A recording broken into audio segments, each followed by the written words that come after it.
Oi, tudo bem com você? Eu espero que sim, porque o negócio aqui está quente. Eu sou o Eli, o seu professor de português, e hoje eu te dou as boas-vindas a mais um episódio do Intermediate Portuguese, que é o único episódio, ou melhor, o único podcast que ajuda você a se expressar do jeitinho que você normalmente se expressa, mas agora em português. Depois de ouvir o episódio de hoje, você vai conhecer algumas expressões para falar sobre roubos, assaltos e também sobre roubos de carro, mais especificamente. Claro, não é um episódio completo, no sentido de que muitas coisas podem acontecer, mas você vai saber o básico e Deus o livre e defenda. Mas se um dia acontecer de você presenciar isso ou ler alguma coisa sobre isso, você vai saber exatamente como se expressar. Aí eu posso te pedir um favorzinho? É uma coisa pequena, mas que me ajuda bastante. Se você estiver ouvindo esse podcast ou na Apple ou no Spotify, considere deixar uma avaliação. Você vai lá e coloca 5 estrelas, ou 4, ou 3, dependendo do que você acha. A sua avaliação me ajuda muito, não só a eu saber como eu estou trabalhando, né, e ter um feedback bom, mas também me ajuda a chegar a outros ouvintes que podem estar estudando português e que ainda não me conhecem, o que é uma catástrofe. Eu quero que todo mundo me conheça. Então, se tiver um tempinho, deixe uma avaliação. Se já tiver deixado uma avaliação, o meu sincero agradecimento. Agora vamos lá para o nosso episódio de número 267. Falando de um roubo de carro.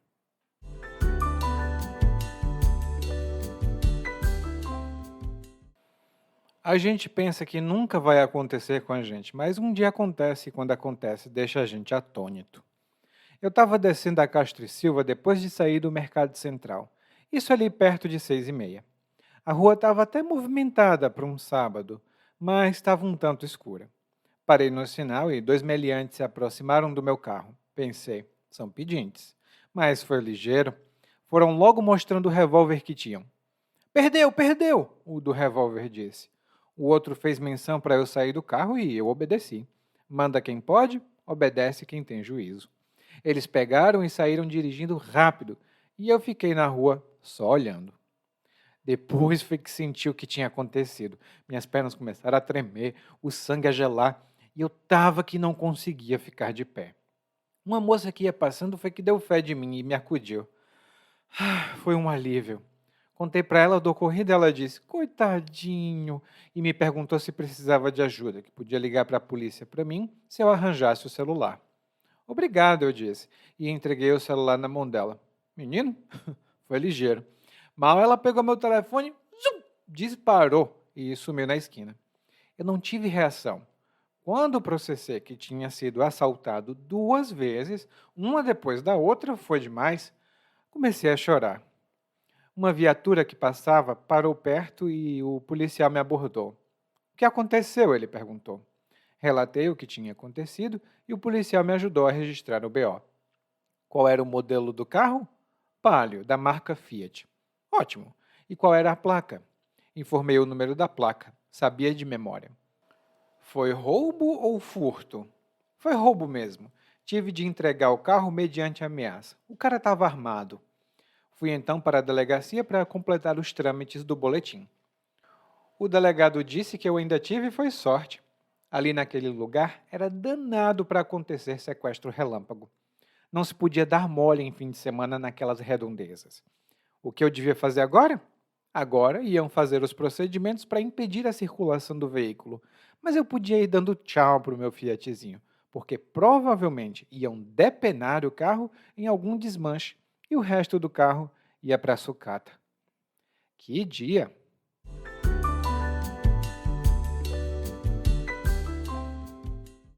Bom, o nosso narrador começa a história de hoje de uma maneira até filosófica, porque ele diz que nós nunca pensamos que algo ruim possa acontecer com a gente. E quando isso acontece, a gente fica atônito. E é uma verdade, né? A gente nunca pensa, eu vou ficar tranquilo, especialmente quando se é muito jovem. A gente pensa, ai, tudo vai ser bem, tudo vai ficar bem. A gente tem que se preparar. É, e aqui o narrador utilizou uma palavra já muito boa, que é atônito. Quando alguém está atônito, isso quer dizer que essa pessoa está em estado de choque. Ela está com confusão mental. Ela não tem uma reação naquele momento a alguma coisa que aconteceu. É normal, por exemplo, quando ocorre um acidente, as pessoas que sobrevivem ao acidente ficam atônitas, porque é uma coisa que ninguém espera, né? Então, a gente fica atônito. E um outro exemplo que eu posso dar para vocês é: o Aderbal chegou em casa e deu uma olhada no celular para ver quanto ainda tinha de dinheiro na sua conta. Quando viu que tinha R$ 1 milhão, ele ficou atônito. De onde vinha aquele dinheiro? Ele ficou atônito. E realmente aconteceram alguns casos aqui no Brasil de pessoas que receberam transferências misteriosas e ficaram atônitas, sem saber o que fazer, o que é um problema grande. Bom, mas aí então o narrador começa a falar de coisas mais concretas. Ele diz que estava dirigindo em uma avenida lá de Fortaleza, a Castro e Silva, e a rua onde ele estava até movimentada para um sábado à noite. Aí uma pequena nota cultural. Para quem é de Fortaleza ou ali do Ceará, vai saber que Fortaleza fica vazia no sábado. Ou melhor dizendo, o centro de Fortaleza fica vazio no sábado. Então, quando o narrador diz que a rua estava até movimentada, é um mistério, porque normalmente no sábado à tarde para a noite a rua fica vazia. A rua estava movimentada, mas estava um tanto escura. Aí o narrador diz que parou aqui no sinal, ou seja, ele parou no semáforo porque a luz ficou vermelha e dois meliantes se aproximaram do carro. E aí ele pensou que eram pedintes, mas não eram não. E eles agiram muito ligeiro.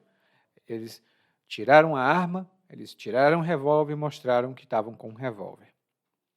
Aqui nós temos várias palavras que eu passei direto, mas que nós vamos explorar com maior detalhe. A primeira delas o primeiro termo, na verdade, é um tanto. Um tanto. E normalmente nós usamos um tanto para falar de uma quantidade. E geralmente não é uma quantidade ou não é muito dessa coisa.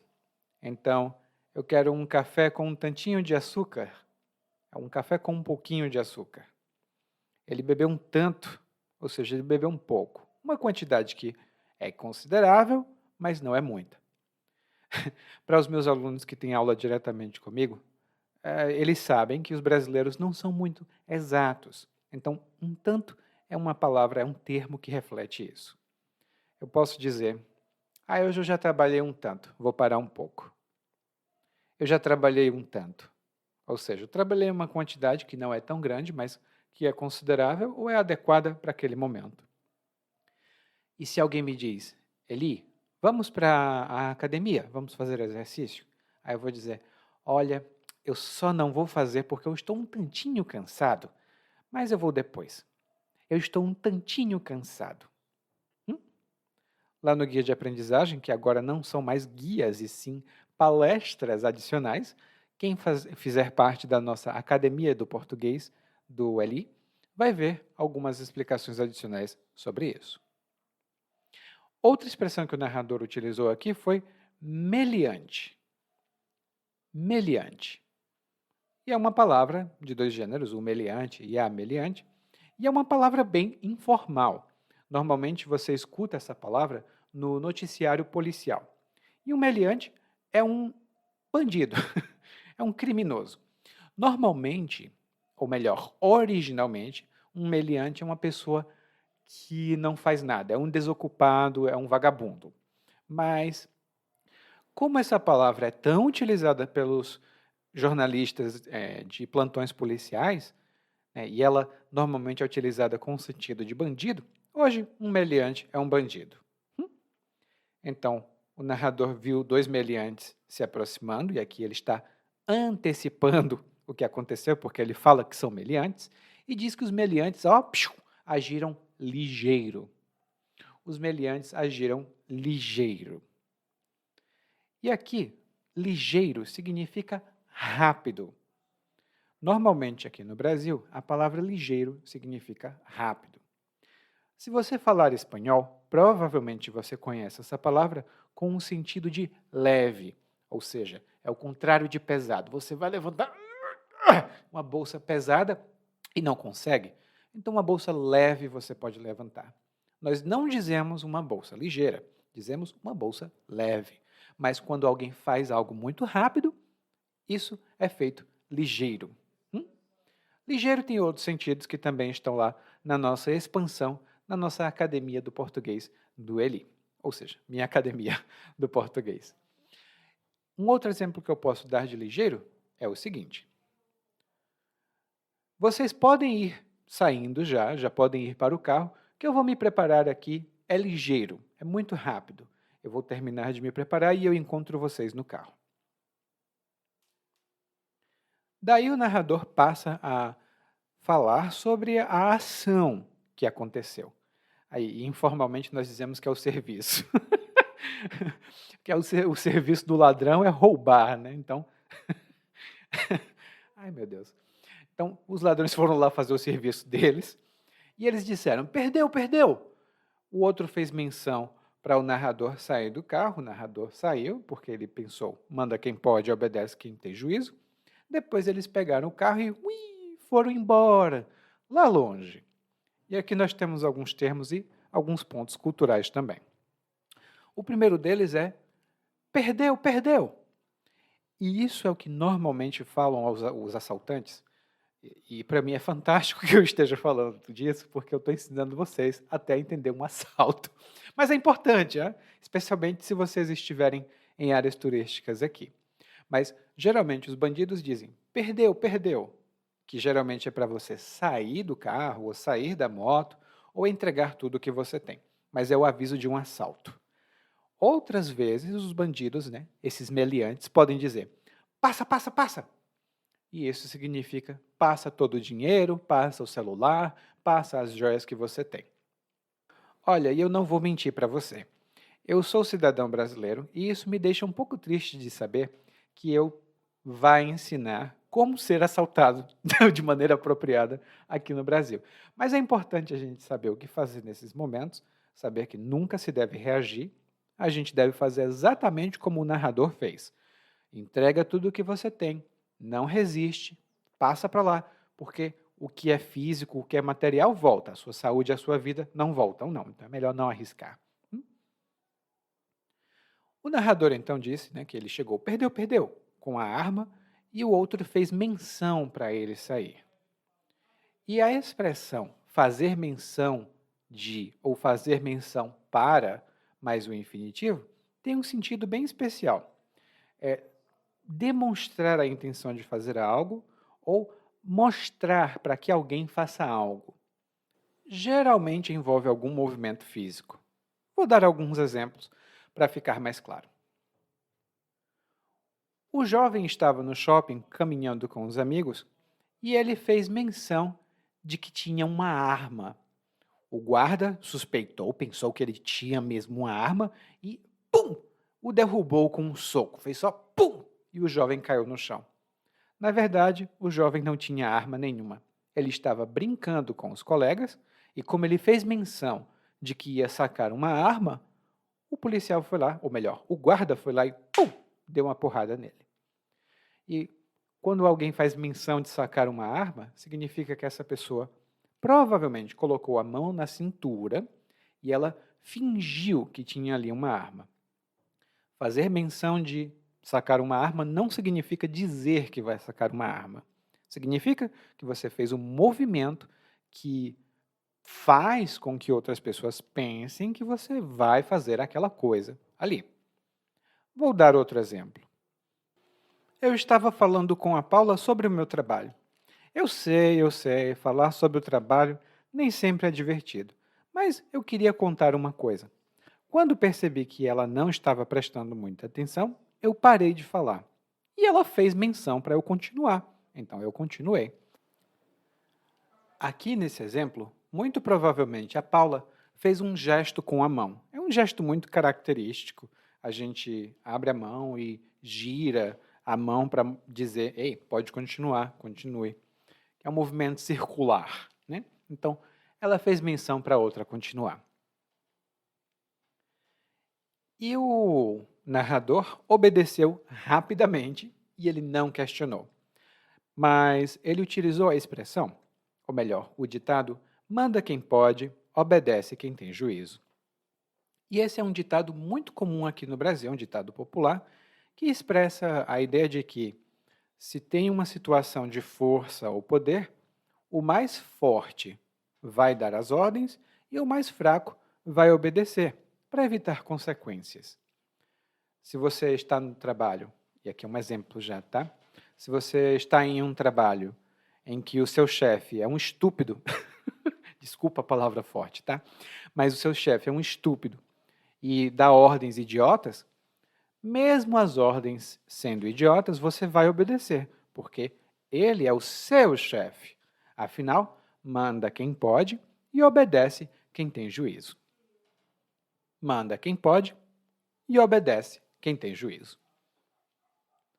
Daí o narrador fala, né, que os bandidos, os meliantes, saíram de carro e com o carro dele, para falar a verdade, e depois que os bandidos saíram foi que ele teve a reação. Ele começou a se tremer, ele sentiu o sangue gelar, ele estava que não conseguia ficar de pé. Ele estava que não conseguia ficar de pé. E a construção estar que mais um verbo conjugado no indicativo normalmente, não no subjuntivo, essa estrutura expressa uma intensidade muito grande de uma sensação ou de um sentimento. E normalmente a gente constrói isso de uma maneira um pouco mais indireta. Vou dar alguns exemplos para você.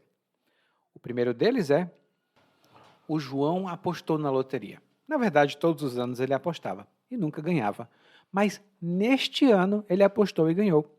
Agora ele está que não se aguenta de felicidade.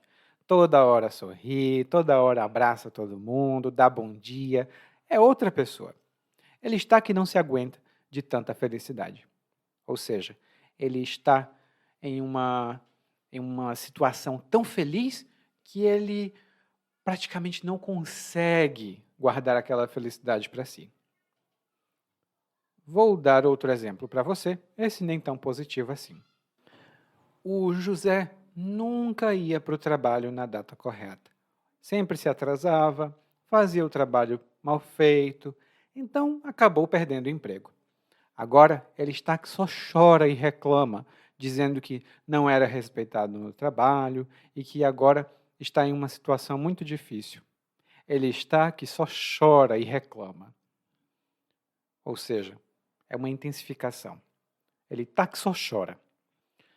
Aí você talvez me pergunte, mas Eli, e se eu disser ele só chora, no lugar de ele está que só chora, muda o sentido? Não, não muda o sentido. Tecnicamente, as duas frases expressam basicamente a mesma coisa. Aí ele só chora, ele está que só chora. A diferença é que ele está que só chora é muito mais intensa. A gente percebe que o sentimento é realmente muito forte. Aí ele está que só chora. Entende? É uma diferença de significado, mas um significado mais emocional e não de palavras. E o narrador estava que não se aguentava, né? Ele não conseguia ficar de pé. Ele estava, ai meu Deus, o que é que aconteceu? Eu acabei de ser assaltado, coitado. E aí, uma moça que ia passando deu fé de que ele estava lá e acudiu ele. Ela reparou, ela percebeu que ele estava lá. E quando você dá fé de alguma coisa, você percebe, você repara, você se apercebe dessa coisa. E esse é um exemplo real, quando eu morava no Ceará, que lá aparecia muita aranha. Eu tenho muito medo de aranha. E aí, às vezes, eu estava em casa, aqui, lendo algum livro, e quando eu dava fé, plim! tinha uma aranha na parede. Ai, que medo que dava! Era um inferno. Então, eu só dava fé das aranhas muito tarde, porque elas já estavam lá.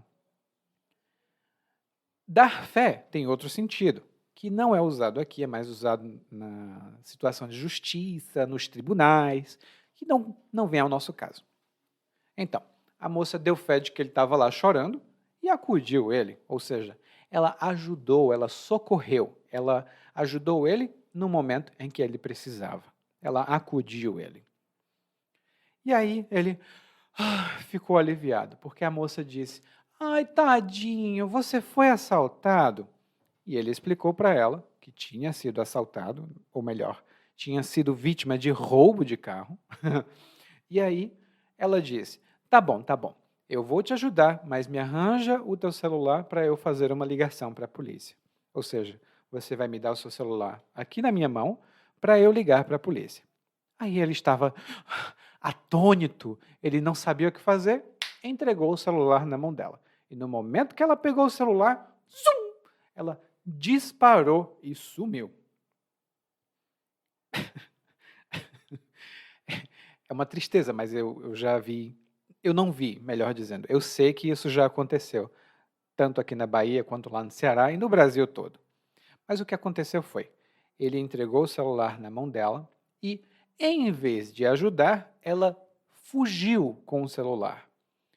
E quando ele diz aqui que ela disparou, significa que ela saiu correndo muito, muito rápido.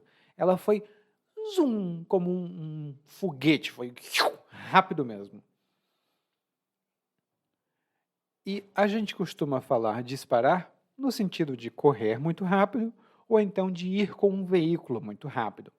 Às vezes, aqui nas ruas, é muito importante você olhar para os dois lados antes de passar, porque às vezes um carro zoom, dispara, ele passa assim voado, passa muito rápido mesmo, e isso pode acontecer, ou melhor, isso pode ocasionar um acidente.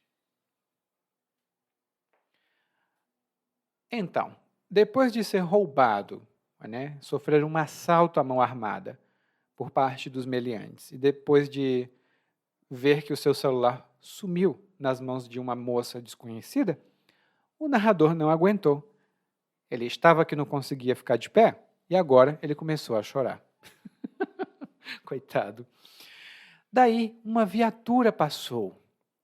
E a viatura, aqui no Brasil, é o carro da polícia. Não é utilizada, essa palavra não é utilizada em nenhum outro contexto. Viatura pode ser um veículo, mas aqui no Brasil significa o carro da polícia. Daí, a viatura vinha passando, os policiais perceberam que ele estava ali chorando, provavelmente com a cara de atônito, e os policiais desceram do carro e abordaram o narrador. Eles chegaram a falar com o narrador. Perguntaram: e aí, o que é que está acontecendo? O narrador disse que tinha sido assaltado e os policiais começaram o processo para registrar um BO. Um BO é o boletim de ocorrência. É um documento oficial, é um tipo de relatório. É um documento em que constam as informações sobre um crime. Pode ser um assalto, pode ser um outro tipo de violência. Todo crime, uma hora ou outra, é registrado em um boletim de ocorrência. E uma pequena nota cultural. É muito importante registrar um BO ou um boletim de ocorrência, mas a gente aqui no Brasil quase nunca diz um boletim de ocorrência. A gente diz um BO. É muito importante registrar um BO porque imagine a seguinte situação. Você sofre um assalto, levam seus documentos e você não registra um boletim de ocorrência. Daí os meliantes vão pegar os seus documentos, ir para um banco, talvez abrir uma conta, abrir uma empresa, comprar uma casa, comprar um carro e você agora vai ter que pagar tudo, porque afinal não estava registrado que o seu documento tinha sido roubado ou tinha sido furtado, o que seja. Então é importante registrar um boletim de ocorrência. Depois dessa nota cultural, até longa, eu vou continuar aqui porque o narrador foi falando algumas informações básicas sobre o assalto. Primeiro, ele teve de falar o modelo do carro, a marca e a placa. A marca do carro é a marca da empresa que produz o carro. Por exemplo, a gente tem Toyota, tem Fiat, que é bem popular aqui no Brasil, Volkswagen ou Volkswagen, na pronúncia mais alemã, mas em português é Volkswagen mesmo. E essas são as marcas. Os modelos são aquela outra coisa adicionada junto às marcas. Por exemplo, um Corolla é um modelo da marca Toyota. Um Palio é um modelo da marca Fiat. E a placa é o número de identificação do seu carro. Aqui no Brasil, geralmente, as placas mais antigas tinham 3 letras e 4 números, ou seja, 4 dígitos. Podia ser A, B, C, 1, 2, 3, 4. Mas hoje o Brasil utiliza um modelo de placa que é comum no Mercosul. Então, tem aqui no Brasil, tem na Argentina, eu acho que tem no Paraguai, no Uruguai também. É uma placa comum a esses países em que os carros podem circular sem muita burocracia. E uma pequena, uma pequena nota cultural. Quando ocorre um atropelamento, ou seja, quando um carro passa por cima de um pedestre, as pessoas dizem, anotem a placa, é muito importante. E quando acontece alguma coisa muito surpreendente que deixa uma pessoa atônita, mas que é uma coisa positiva, a gente diz: alguém anotou a placa? Porque, meu Deus, eu fui atropelado, eu fui atropelada por um evento. Mas essa nota vai estar lá na nossa expansão desse episódio. Daí o narrador informou que foi um roubo e não um furto, porque no roubo, primeiro, o dono da coisa roubada está presente, e segundo, tem violência. Então, a pessoa pegou uma arma, apontou para você e disse, me dá o dinheiro. Essa pessoa está roubando você. O furto é diferente. O furto é quando você não está presente e levam os seus objetos, levam os seus pertences. Inclusive, roubos e furtos de carro são muito comuns aqui em Salvador. Não estou dizendo isso para dizer, nossa, como aqui é perigoso. Não, acontece no Brasil todo. Mas tem algumas regiões aqui em Salvador em que, se você deixar o seu carro lá e sair, for fazer alguma outra coisa, tem o perigo de o seu carro ser furtado ou dos objetos dentro do seu carro serem furtados, porque as pessoas roubam mesmo, elas furtam mesmo. E o narrador disse aqui que ele teve de entregar o carro mediante ameaça. Ele teve de entregar o carro mediante ameaça. Quando a gente diz mediante, isso quer dizer por meio de ou sob determinada circunstância. Então, por exemplo, você pode entrar no cinema mediante a apresentação de um ingresso. Você compra o seu ingresso, mostra o ingresso na entrada do cinema, você vai lá mostrar, e aí a pessoa vai dizer, tá bom, pode entrar. E você pode viajar, pode ir para qualquer lugar mediante pagamento. Você tem que pagar pela sua passagem, pelo seu hotel. Então, pagando, por meio de pagamento, você pode acessar qualquer lugar do mundo, basicamente. Daí o narrador diz que depois de iniciarem o boletim de ocorrência, os policiais o encaminharam para a delegacia para terminar os trâmites do boletim de ocorrência. E os trâmites são os processos, os procedimentos. É um conjunto de procedimentos formais. É uma coisa que tem a ver com burocracia. Por exemplo, imagine que você vem para o Brasil. Na maior parte do tempo, pessoas de muitos países podem vir para o Brasil e não tem muitos trâmites não para completar ou para fazer. Na verdade, é bem simples. Mas visitar alguns países hoje é um pouco complicado, é um pouco mais burocrático. Então, os trâmites são muito complicados. E aí talvez você pergunte, Eli, eu vejo que você está usando essa palavra no plural. Os trâmites em vez de o trâmite. É mais comum usar no plural? É sim. É muito mais comum usar os trâmites do que o trâmite. Mas existe. Existe quem diga o trâmite é complicado. Daí o narrador chega à delegacia. E quando ele chega à delegacia, O delegado olha para ele e diz: Olha, você teve muita sorte, porque lá no lugar onde você foi assaltado é danado para acontecer sequestro relâmpago.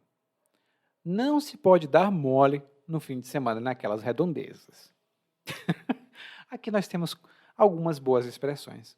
A primeira delas é ser danado para mais um infinitivo. E quando eu digo que alguma coisa é danada para acontecer, é danado para fazer, isso significa que isso acontece com facilidade ou frequência. Vou dar 2 exemplos para você. Você gosta de surfar? Aqui em Salvador temos algumas praias muito boas para surfar, mas tem que tomar muito cuidado com a praia aonde você vai, porque algumas delas têm pedras, muitas pedras mesmo. Então é danado para acontecer um acidente. É danado para ter um acidente nessas praias com muitas pedras. Ou seja, acontecem acidentes com bastante frequência. E isso não é tão verdade, não. As praias que têm pedras aqui não são boas para surfar. Então, geralmente, não é assim tão danado para acontecer acidente, não. O segundo exemplo é com uma pessoa. Olha, se você for convidar a Lúcia para uma festa, é melhor você dizer que a festa começa 2 horas antes, porque ela é danada para se atrasar. A Lúcia é danada para se atrasar. Se você combina com ela 1 hora, pode esperar que ela vai chegar 2 horas atrasada. Então é melhor dizer que vai começar 2 horas mais cedo. E esse é um truque que você pode utilizar com os brasileiros, porque alguns brasileiros são danados para se atrasar. Isso realmente acontece. E o delegado disse para o narrador que era danado para acontecer sequestro relâmpago. E o sequestro relâmpago é um tipo de roubo com restrição de liberdade. É uma maneira muito chique de dizer que os assaltantes vão pegar a vítima, vão colocar a vítima dentro de um carro ou de um veículo, alguma coisa assim, geralmente o carro da própria vítima, vão levar a vítima para bancos, para outros lugares onde elas têm dinheiro, têm posses, vão fazer com que a vítima pegue todo o dinheiro, entregue para os bandidos e depois de terminar o serviço, os bandidos... desculpa, gente, é porque a gente fala assim e eu sempre acho engraçado dizer que é o serviço dos bandidos. Mas depois de os bandidos terminarem o serviço, eles levam a vítima para algum lugar assim mais abandonado, mais ermo, mais remoto, e jogam a vítima por lá. Geralmente viva, esperamos. Às vezes, infelizmente, acontece um sequestro relâmpago seguido de morte, e aí o tipo de crime é latrocínio e não mais só sequestro relâmpago. Mas isso tudo vai estar lá na nossa expansão, na nossa academia. Se você não conhecer ainda a academia, entre em contato comigo. A gente pode conversar um pouco mais sobre isso. E o sequestro relâmpago é um crime que acontece com certa frequência em cidades grandes aqui no Brasil, especialmente perto de bancos ou então com pessoas que mostram que têm muito dinheiro. E quase nunca é planejado. Geralmente os criminosos olham para uma pessoa e dizem, aquela é uma boa vítima, e vão lá e sequestram essa pessoa. E ainda temos mais uma expressão, que é que o delegado diz que não se pode dar mole naquelas redondezas. E dar mole é uma expressão muito boa e muito informal, que significa agir com descuido, agir com falta de atenção, quando você não presta muita atenção e facilita que algo ruim aconteça. Um exemplo que eu posso dar é o exemplo típico de turista que chega aqui no Brasil e que não conhece muito a realidade do Brasil. Mais uma vez, não é dizendo que aqui a gente tenha assaltos todo o tempo, mas é sempre bom ter cuidado. Por exemplo, se você tem uma joia muito cara, um colar, um brinco, ou se você tem um celular muito caro, não é muito bom sair pelas ruas, em todas as partes, levando essas coisas expostas. O bom é guardar dentro da bolsa, guardar dentro de algum lugar, porque se você der mole com as suas coisas, aparece alguém e leva tudo. Aí, outro dia, eu estava vendo nas notícias, teve um casal, teve um casal que foi assaltado debaixo d'água. Eles estavam dentro da praia, estavam lá no mar, né, nadando e tal. E aí o assaltante entrou na água com eles, pegou o revólver, apontou para o cara e disse: "Me dá tudo que você tem." E levaram as coisas deles. Ou seja, até você estar dentro d'água está dando mole. É bom ter cuidado, não se pode dar mole. Daí o narrador ainda pergunta para o delegado, né? E agora? O que é que vai acontecer? O que é que eu posso fazer? E o delegado diz: olha, é bom você dar tchau para o seu carro, porque você nunca mais vai ver ele. Primeiro porque vão depenar o carro em algum desmanche e o resto do carro vai para a sucata. E aqui nós temos três boas expressões. A primeira delas é depenar.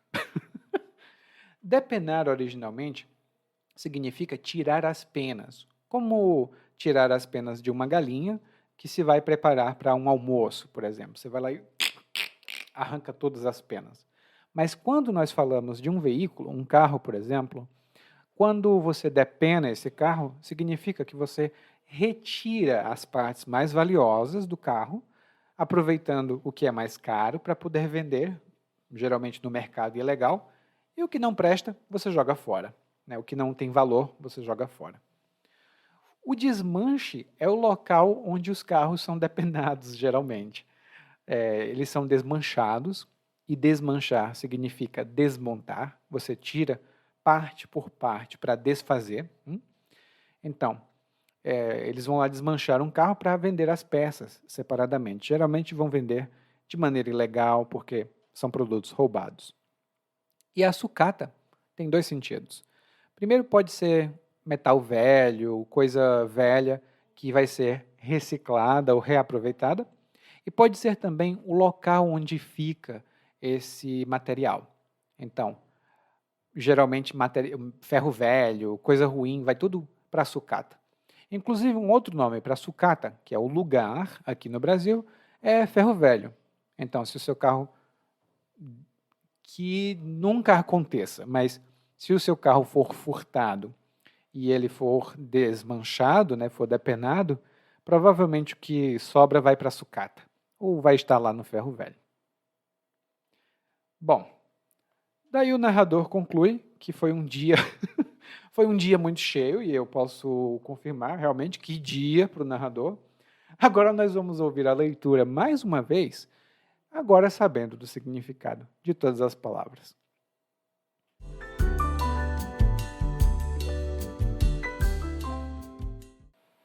A gente pensa que nunca vai acontecer com a gente, mas um dia acontece, e quando acontece, deixa a gente atônito. Eu estava descendo a Castro e Silva depois de sair do Mercado Central. Isso ali perto de 6h30. A rua estava até movimentada para um sábado, mas estava um tanto escura. Parei no sinal e dois meliantes se aproximaram do meu carro. Pensei, são pedintes. Mas foi ligeiro. Foram logo mostrando o revólver que tinham. Perdeu, perdeu, o do revólver disse. O outro fez menção para eu sair do carro e eu obedeci. Manda quem pode, obedece quem tem juízo. Eles pegaram e saíram dirigindo rápido, e eu fiquei na rua só olhando. Depois foi que senti o que tinha acontecido. Minhas pernas começaram a tremer, o sangue a gelar, e eu estava que não conseguia ficar de pé. Uma moça que ia passando foi que deu fé de mim e me acudiu. Foi um alívio. Contei para ela do ocorrido e ela disse, coitadinho, e me perguntou se precisava de ajuda, que podia ligar para a polícia para mim se eu arranjasse o celular. Obrigado, eu disse, e entreguei o celular na mão dela. Menino, foi ligeiro. Mal ela pegou meu telefone, disparou e sumiu na esquina. Eu não tive reação. Quando processei que tinha sido assaltado 2 vezes, uma depois da outra, foi demais, comecei a chorar. Uma viatura que passava parou perto e o policial me abordou. O que aconteceu? Ele perguntou. Relatei o que tinha acontecido e o policial me ajudou a registrar o BO. Qual era o modelo do carro? Palio, da marca Fiat. Ótimo. E qual era a placa? Informei o número da placa. Sabia de memória. Foi roubo ou furto? Foi roubo mesmo. Tive de entregar o carro mediante ameaça. O cara estava armado. Fui então para a delegacia para completar os trâmites do boletim. O delegado disse que eu ainda tive foi sorte. Ali naquele lugar era danado para acontecer sequestro relâmpago. Não se podia dar mole em fim de semana naquelas redondezas. O que eu devia fazer agora? Agora iam fazer os procedimentos para impedir a circulação do veículo, mas eu podia ir dando tchau para o meu Fiatzinho, porque provavelmente iam depenar o carro em algum desmanche e o resto do carro ia para a sucata. Que dia!